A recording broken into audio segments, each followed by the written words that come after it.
Ladies and gentlemen, my name is Big Mo, and it is my honor to introduce to you, for your main event of the evening, the reigning, the defending, hands down, some of the biggest idiots in professional boxing. Good Lord, who gave these guys a microphone? Please take it back. Ladies and gentlemen, introducing to you, together they make up the Proper Podcast. Yes, people, welcome to the Proper Podcast, and it is officially Eubank Benn 2 fight week, unfinished business. We've had the business has been finished, but we're finishing it again for some reason. Fuck knows why. But anyway, it's here, number 2. Bosh, let's go. Me and the chaps are breaking it down today, along with the undercard, which ain't had much of a mention so far. But yeah, we'll delve into that as well. But officially, we want to talk about the big one, don't we? Eubank versus Benn, baby. It's all going to be shenanigans. There's going to be fucking ambulances. There's going to be toenails. It's all going to go off. And then the fight on Saturday is bound to deliver, which is why we're so invested. So I'm joined by the chaps. Kaya, how are you doing? Super excited, mate. Can't wait. Can't wait. There's not many big fight nights now between now and Christmas, and this is definitely one of them. November 22nd is the other one, but we've really got to enjoy this. It's going to be amazing. It's going to be just, I reckon it's going to be better than the first one. I really do, because this can end it, or it could just, you know, we could be looking at a trilogy. This could end that Eubank Benn. Mind you, Eubank's having a couple of sons now. Ben's got a son, so in 20 years' time, we could be doing this all over again. Isn't it? But yeah. Right now, this is massive. It's massive. Pressure's on Eubank, I think, a little bit more, because obviously he's the middleweight, and Ben's coming up again, although he stayed there from the last fight. But I watched the first fight back, as you requested, John, in the last pod. Mate, it was closer than I remembered it, because we did a live stream for it. And it seemed very, I mean, I gave it to Eubank quite clearly, the first one, but I watched it back. We were pie-eyed, weren't we? We were. But there were so many swing rounds in there. There really were. Like between the rounds 5 and 8 and 9, I mean, those rounds were swing rounds. And yeah, it was pretty close, but I'm not going to hog it too much. Between what, 8 and 9? No, 5, 6, 7, 8. Yeah. Was kind of swing rounds. 9 was the big one for Ben, wasn't it? I think, if I remember rightly. We all had it 5 apiece, didn't we, going into the last 2 rounds? Was that right? I can't remember, mate. Yeah, I can't remember. I had it Eubank ahead, hefty. Oh, did you? I did, yeah. Right. You were eating olives at the time. You didn't hear me. Oh, don't start with them fucking lentil chips. Right, Geezer thought he was at home on his own. Oh, dear. Kai was this when we done a watch along, first and last watch along. I'm just munching his lentil chips. Stop eating the lentil chips. I'm like, shut up. I'll do what I want. I want to read my letter. I just forgot I was on the on YouTube. Johnny B, is there a little tiny party here that wants Ben to win, and then we get a third? Yeah, I suppose so. I mean, it would be good, wouldn't it? Then we get the trilogy. Funny you say that, because I was actually going to bring this up today, because Ben, he gets a lot of hate, doesn't he? Like the whole stuff with the drugs, the egg.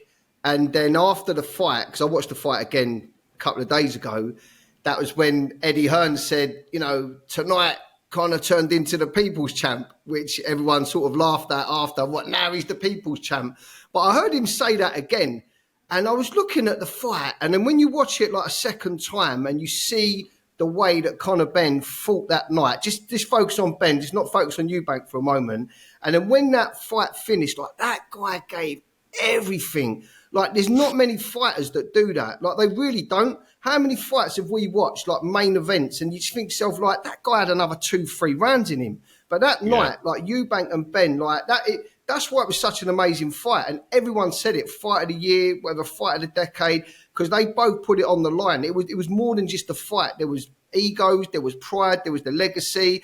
But that man, when he was standing in the corner and he was on the ropes, I think the decision had gone to Eubank. I was looking at him and I had that respect, as in, like, do you know what? Like, you never can take that away from him. You'll always look at Conor Benn now and nod your head as in, like, nah, mate, that geezer's the real deal for what he did in that ring. Even though he lost, It's the fighter's spirit. And that's why we love boxing. You want to see guys get in the ring and just do something that maybe you wish you could do, or you think if you was backed into a corner, you'd do. But it's that primal thing that you're looking for. And he won the heart and mind of me that night. Watching the fight for the second time, I thought it was unbelievable. Eubank had already proven that to me. I've seen him in fights with Groves or whatever. I've seen him go to the well and do it, but I've never really seen that from Conor Benn before.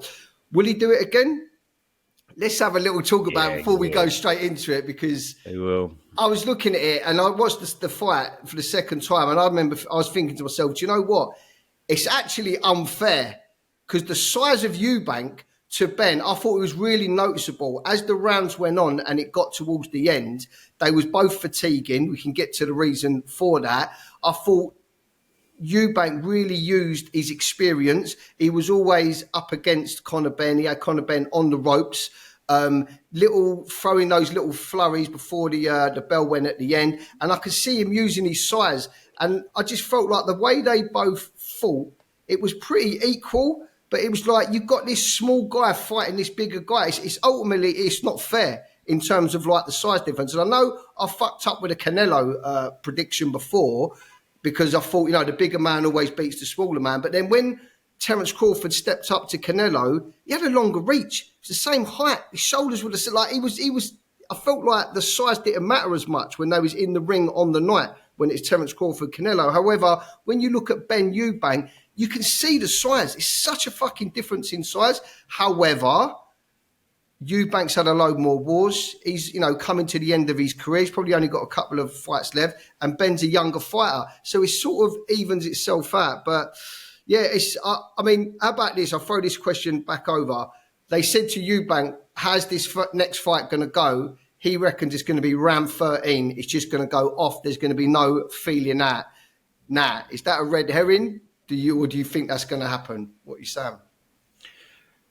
I think Conor's got to be a little bit more composed this time. And I think he's coming in there to be a little bit more patient and composed. So I think he might be a little bit more sheepish the first couple of rounds, a little bit more trying to gauge his distance, trying to understand what Eubank's going to be doing in front of him. And I think he's going to be Conor Benn a little bit more, not tentative, but just a little bit more patient with his work. So I don't know about round 13. However, we all know Conor Benn can't hold his tongue and he can't hold his emotions. So I'm thinking that's going to last for about a round or two. And then after that, into round 3, then I think it'll be the original round 13, and it'll just go where it left off from round 12 last time. Kai? Yeah, look, the first fight started. I forgot how good Eubank's jab has improved over the years. Like Eubank always was accused of not having a jab, right? All them years he was with his dad, didn't have a trainer, always going, well, what the fuck are you doing without a trainer? And a dad go, well, there's only 6 punches. There's 2 jabs, 2 hooks, 2 uppercuts. Why does he need a trainer? He's got me. Over the years, working with Roy Jones, Jonathan Banks, Bomac, he's developed a really good jab, and he throws a lot of it. He's a rangefinder. It's a bit one-paced, but he throws a lot of jabs, and he understands he's got the longer reach. He's the taller man in there. So that's how he won the first 2 rounds. He just kept it on the end of a jab, and Conor was launching in too much, trying to take his head off. So it was quite an easy first 2 rounds for Eubanks. Conor's got to be careful of that. But as the fight progressed, Conor started slipping that jab and coming over with a right hand. But then he was missing with the left hook. Afterwards, Eubank was just ducking underneath the left hook. So there was little things that were going on in there, little exchanges, which I'm sure both are going to try and iron out for this fight. I just don't know if Eubank can do much more than keep it long and just pop the jab out. Or otherwise bully him and get him back to the ropes. I think Conor had a bit more dynamism in his movements, left and right. And I think if Conor can just time his entry better, not just lunge in. There was a lot of times he was lunging in with his hands down, trying to catch him with a big shot. He's getting caught with that jab, just jab him away. And Eubank would push him back to the ropes, then unload. But when they were circling in the middle of the ring, I thought Conor Benn was getting a lot better of the exchanges when it comes to landing these power shots. So it's very, very, honestly, it was closer than I thought. And I remember it being more of a war, but actually after the first 2 rounds, when Conor settled in round 3, Conor took round 3 and 4 don't think anyone can argue with that. It become more of a, an aggressive boxing match, not like a sheepish one, but an aggressive one. And I just think it kind of could have picked his moments a bit better. He could have won a few more of those swing rounds in the middle, maybe nick the fight. Who knows? This is the problem, though. Go on. I was going to say, I watched it back because you asked us all to watch it back, and I did the other day, a couple of days ago, and I saw a man in Eubank who got to the 5th round and realised that nothing Connor's throwing is really hurting him, and he's already taken some of his best shots in my mind. No. So in the 3rd round, Kaya, come on, that pinger of a left hand that hit him. It didn't buzz him. It did buzz him. So it hurt him. He took it like a champion. He'd come straight forward again. So that was one of Connor's best shots. Yeah, but then you can say that anything that Eubank landed didn't trouble Connor once in the entire fight. Did you see Connor ever take a step back or wobble or anything? The last round it did. But I saw a man in the 5th round who realised that nothing that Connor was bringing was affecting him and that he could plough forward and just fucking overpower him. And in the 5th round, the reason I say the 5th round is because he's sitting in his corner, Chris Eubank, and he shouts over to Conor Benn, he goes, "You're weak." Like that, "You're weak." And Conor says something, "Fuck off." Mind games, isn't it? No, but he knew, Kai. He knew there and then. He said, "You're weak." And he meant that. He meant you are much inferior to me in strength. What round was that? You're coming at me and it ain't going to do a thing. So I'm just going to overpower you. And he did. I think it was the 5th round. But then after that as well, Eubank was saying to him in the ring, he's going, "You're weak. You're weak," whilst he was jabbing him and everything. Yeah, I noticed there was more talking in there than I remembered when we watched it, because I wasn't watching all of that going on, and he was talking to him constantly throughout the fight. Fucking class. Kai couldn't hear the talking. All he could hear was... a fucking lentil chips. Yeah. Anyway, that just cemented it for me. So after that, I thought it was a Eubank reign, and I thought we won the majority of the last 6 rounds on my card. We'll get into predictions in a minute, but I just said, if Eubank comes in the same, I don't know what Conor can do. I really don't.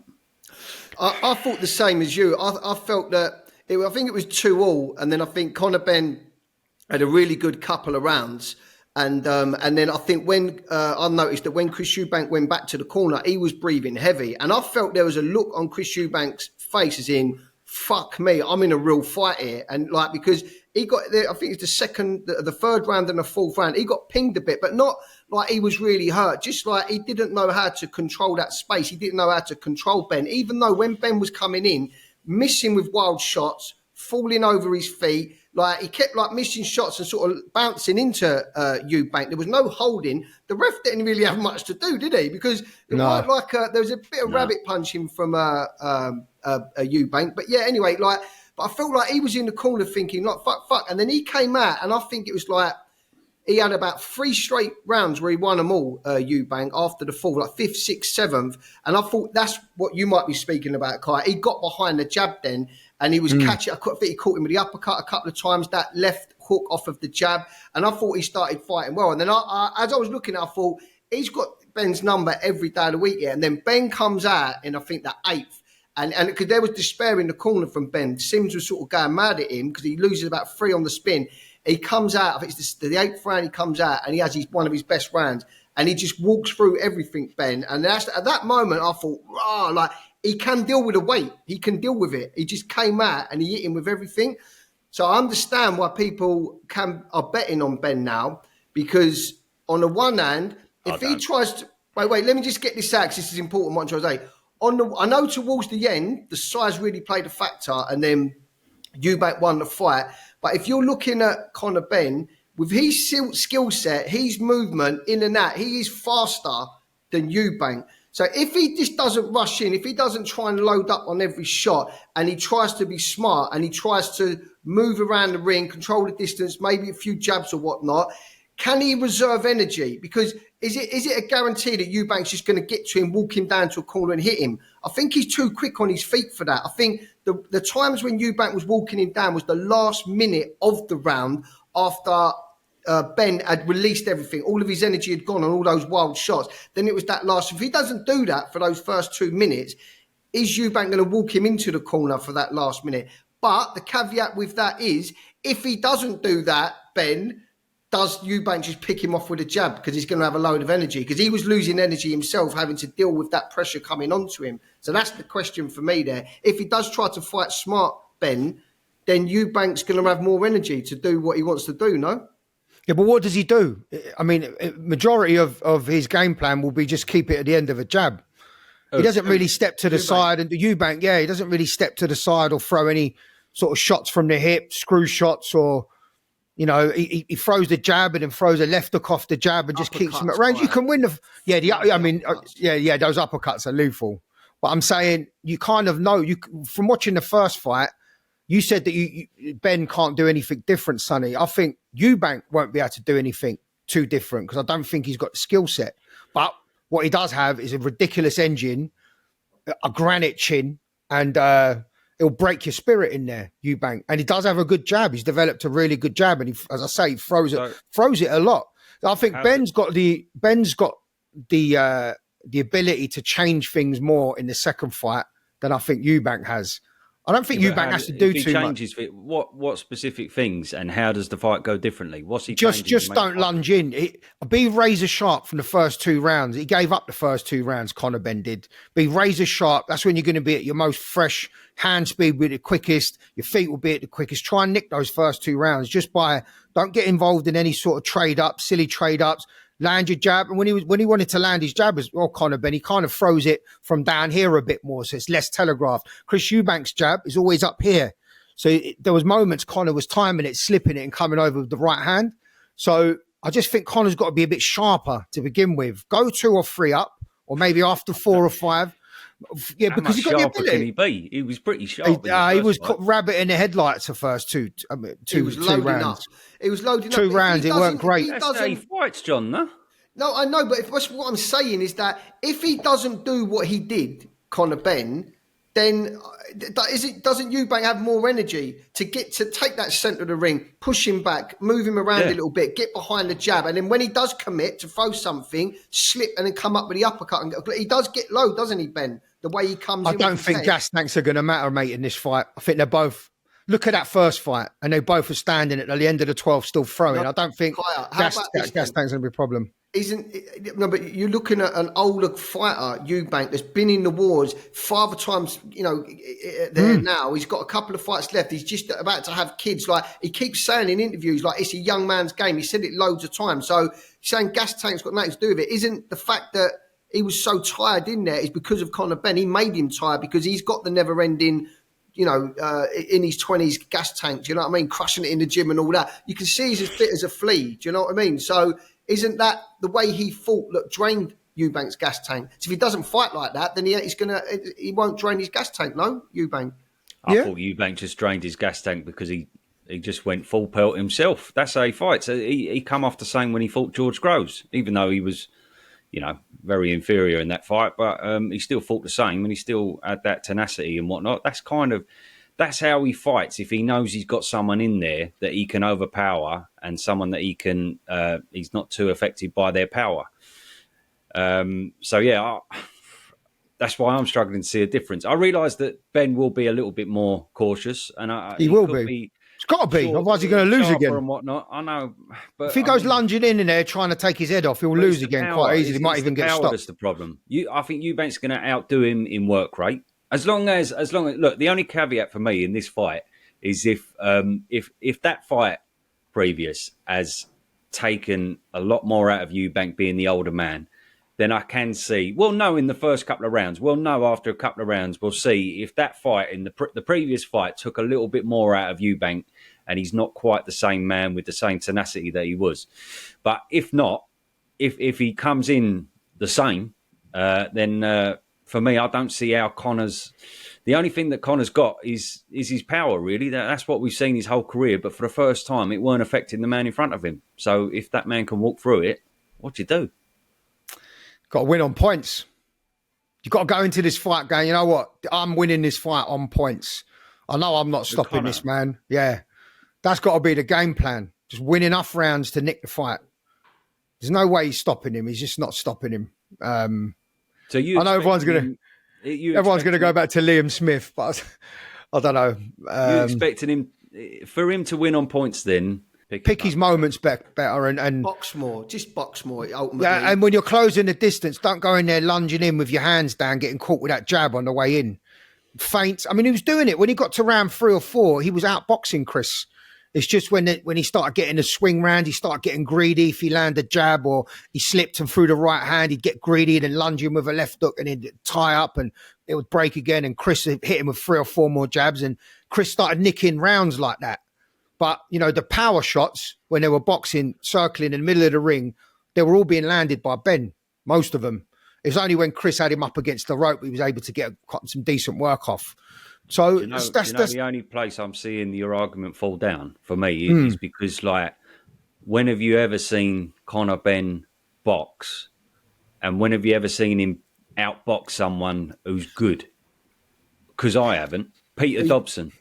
No, it's Sebastian Formella. Isn't it? Formella. It's that fight where he got behind the jab, he moved around the ring well. They weren't the same. But I know it's a lower the difference weight. is Formella was on the back foot all night because Conor Benn's power, he felt it straight away, and Conor Benn could have his way with him. Eubank's not in that position.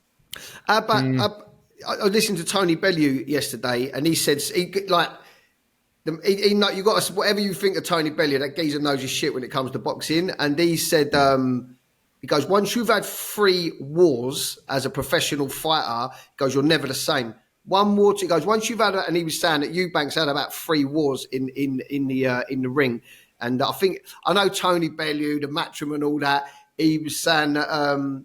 You got to take that with a pinch of salt a bit. He's Matchroom heavy, isn't he? Yeah, he's Matchroom heavy. And then Carl Froch, he was speaking to Carl Froch, and he was sort of on the fence with it a bit, but he was saying, he goes, like, Father Time with Eubank, how many times can he go to the well?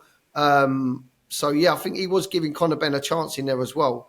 I totally agree. You can't not look at the last fight and wonder how much that's affected him. It could have affected Conor a lot as well, but at the end of the day, I said it in a video the other day, Conor Benn was back in the gym the day after. Yeah. He went for a 5K run a couple of days later. So you know that Eubank was recovering, and he is older, and he has been in a few wars.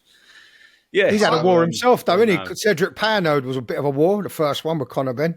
That's ended up on the floor a couple of times. I mean. You're talking about this Conor Benn boxing ability, and like I'm looking at Paynard. I know he's a better fighter than when he fought Paynard, but I'm looking at Paynard. Like, Eubank didn't have these blips when he was coming up. He didn't have blips against journeyman like Paynard. Do you know what I mean? So ultimately, I see Eubank as being the better boxer overall, the bigger man overall, and a man, as I say, who can walk through his power. So it's pretty conclusive, mate.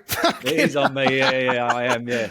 I'm just challenging your argument. No, to be honest, no, but it's a fair point. Yeah. When I watched the fight 2 hours ago, I thought I wanted to watch it as fresh as possible and come to this like with just clear in my mind. And after I watched the fight, I thought, there's no way Ben can win this. Eubank's going to just have him at the end of a jab again. Ben's too emotional. I'm saying all the things you were saying. There's no way. He's just too big, and the jabs, the reach is too long. How does Ben cut the distance off and get inside of that, being constantly caught with that jab? He was managing it in some of the rounds, but I left the fucking fight going, this is going to be another Eubank win. And then something John said to me, or posted in our group a couple of days ago, Eubank looked cut already. This was on a Monday. He's turning up doing some media. I reckon he's still got 10 to 12 pounds to shift this week to get, you know how drained he looks. I reckon maybe. I reckon he looked like he didn't look like he was no 160 on yesterday, on Monday, Sunday. So I think, is that weight cut another weight cut? Is that going to make another difference? It's kind of and we're watching the fight thinking, okay, I thought it was a bit Chris Eubank heavy the first fight. I actually kind of done a lot better than I imagined. So does that kind of make those adjustments? So I've gone round in circles, thinking Eubank's going to win, and now I'm here again. I'm thinking Conor's going to nick it. Did you say these things when he fought Liam Smith? I thought he would. Did I think he would beat Liam Smith, John? Do you remember? Did you look at him on the scales and go, "Oh, he looks drained"? Did you look at him on fight week and go, "Oh, he's got a lot of weight to lose"? Or did you just know that Eubank was just generally coming in at his usual 160, and there was nothing to see here? No, actually, all these pro fighters have, hard weight cuts.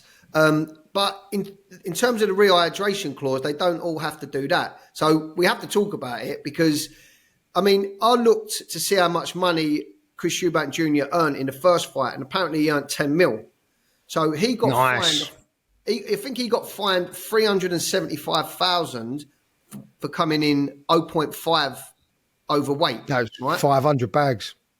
500 it's 100 grand. It's 100 grand per ounce. So what? It's £1 million per pound. £1 million per pound. 500. Something like 0.5. Yeah, it was 0.5 of an ounce, man. Is that something like that? It was 500,000. Sorry, I'm getting all the numbers mixed up there. So how many ounces in a pound? I don't fucking know. What are we talking here? Ounces? Why are you making us all look like a bunch of fit cunts? It was half an ounce, isn't it? Look, ultimately, what I was going to say is, do you just come in a couple of pounds overweight and just say right off 2.5 mil? No, you're missing the point here, right?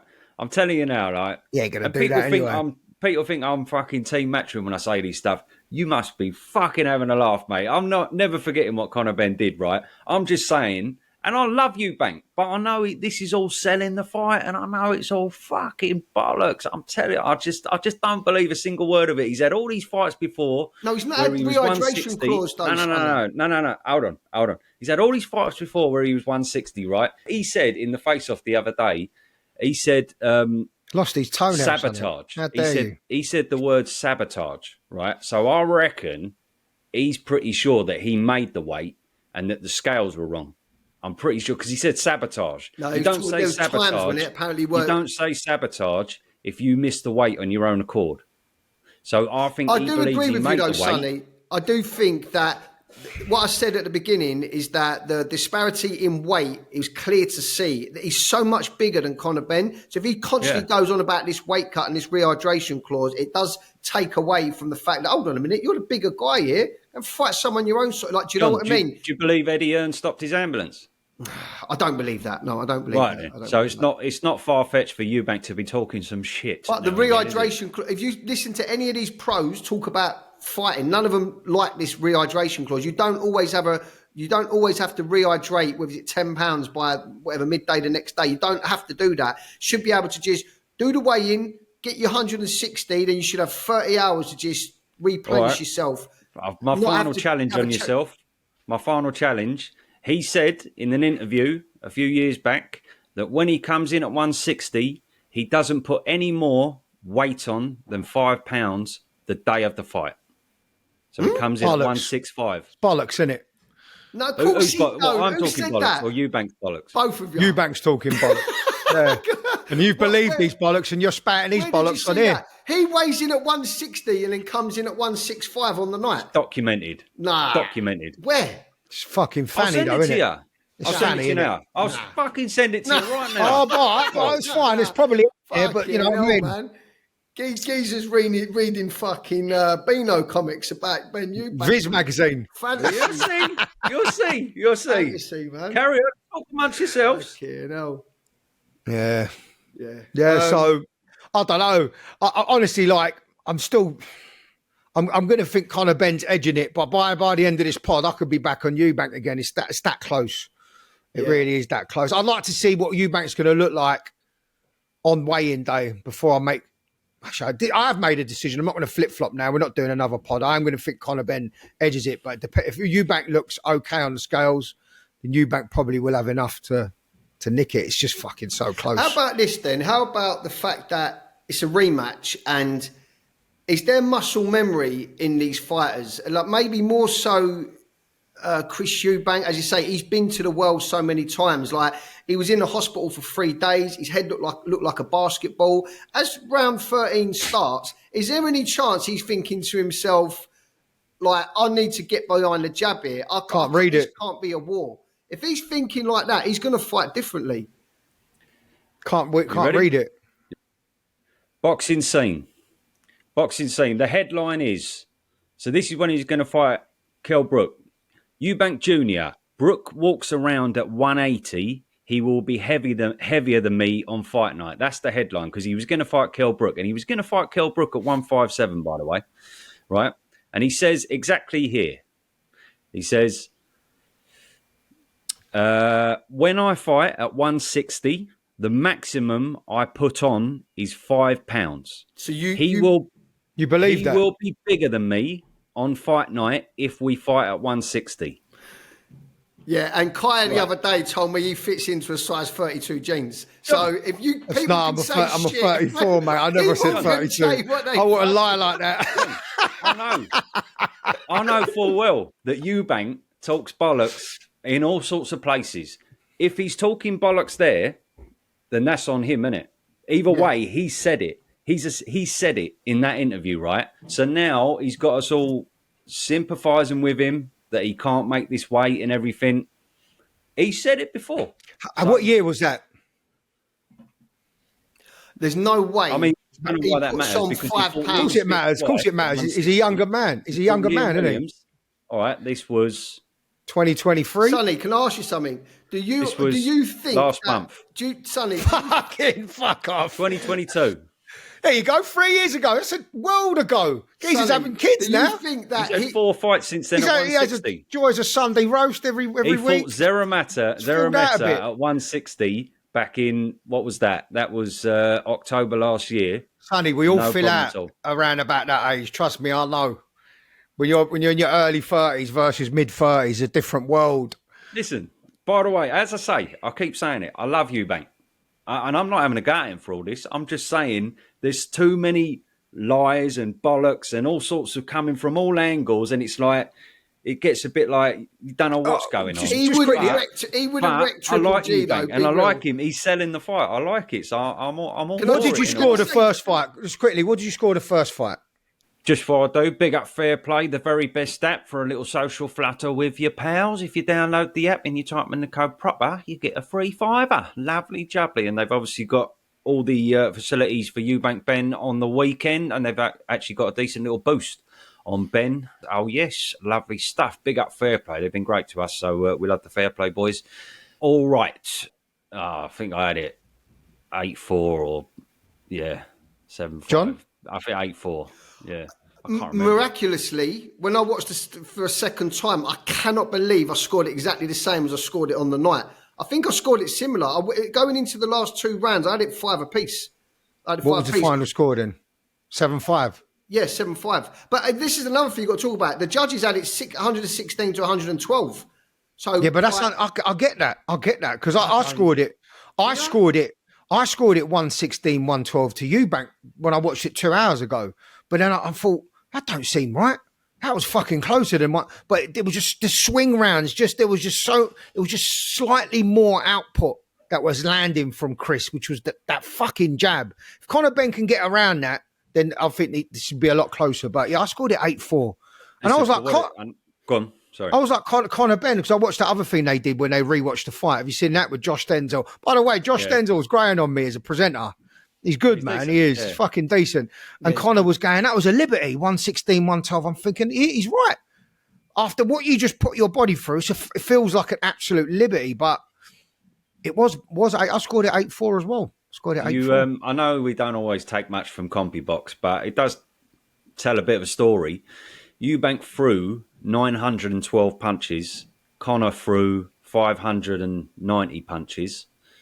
That's a big difference. And then landed Eubank 360, Ben 215. But more so, I counted it in the last 3 rounds that Eubank landed over 100 more punches. This goes to show, innit? Sorry, he threw over 100 more punches. So Ben looked bang in trouble in, I think it was the 11th round. There was one of them where he caught him on the ropes and he looked... Too much loading up early doors. Got to not load up. But Box if he and doesn't move. do that, if he doesn't Box do and that, move. he doesn't tire Eubank out. And then maybe... Just box and move for 12 rounds. No? I know you're going to have to stand and hold your feet eventually, of course. how's he going to do that with all these? No, you're going to have to stand and hold your feet, but choose your moments and then tie up maybe. If you feel like you've won the first 2 minutes of the round, don't start being a hero and the last minute when Eubank starts sticking it on you, pushing you against the ropes, think, oh, come on, let's have it. Don't do that because then you will lose the fight. Just have it drummed in your head. You're winning this fight on points. I wonder if you're underestimating Eubank's boxing ability, though. I'm not saying he compares to bloody Canelo or Crawford, but in comparing to Ben, as I say, he's. I think Ben's got more variety in his boxer. shots. I think Ben's got more variety in his shots. Yeah, maybe. And I think Ben's got better movement.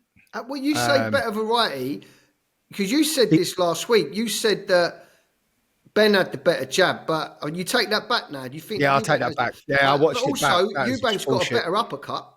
Oh yeah. Yeah, maybe. Yeah. Yeah, there you go. Then yeah, I agree. In the pocket, there was a couple of moments in that first fight in the pocket where there was a little part of the old Eubank where he just threw loads of shots. Bang, bang, bang. Remember he used to do that back in the Nick Black. A lot of them without gloves and arms, though, mate. No, gloves and arms. Not the last 30 seconds of the round. There was a couple of times where he just threw down in the middle of the ring, and that's when I thought, fuck me, the size difference is so big there. Ben ate that uppercut, though. Do you see that uppercut Ben ate? Didn't even wobble him. Yeah. Never, honestly, mate, that knocks out a lot of people, no? Or maybe it doesn't. Maybe Chris Eubank don't hit that hard, but it is a fucking hell of a shot, that uppercut. He throws it really well. Bomac was in the corner for the Liam Smith fight, wasn't he?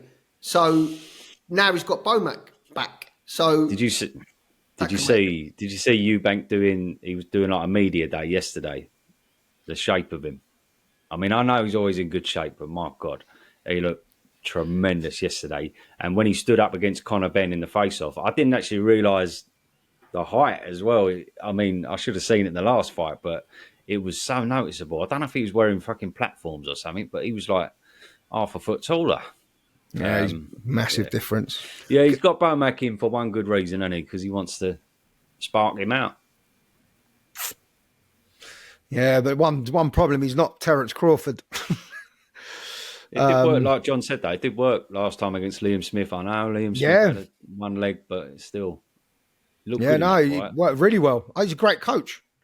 But it's like what John said about Virgil Hunter. Just because you've got an incredible fighter, does it make you an incredible coach? You know, like a generational great, like Boots Ennis. Would he be Boots Ennis still if he was with me or you? Would he still be Boots Ennis? Almost certainly not. But you know what I mean?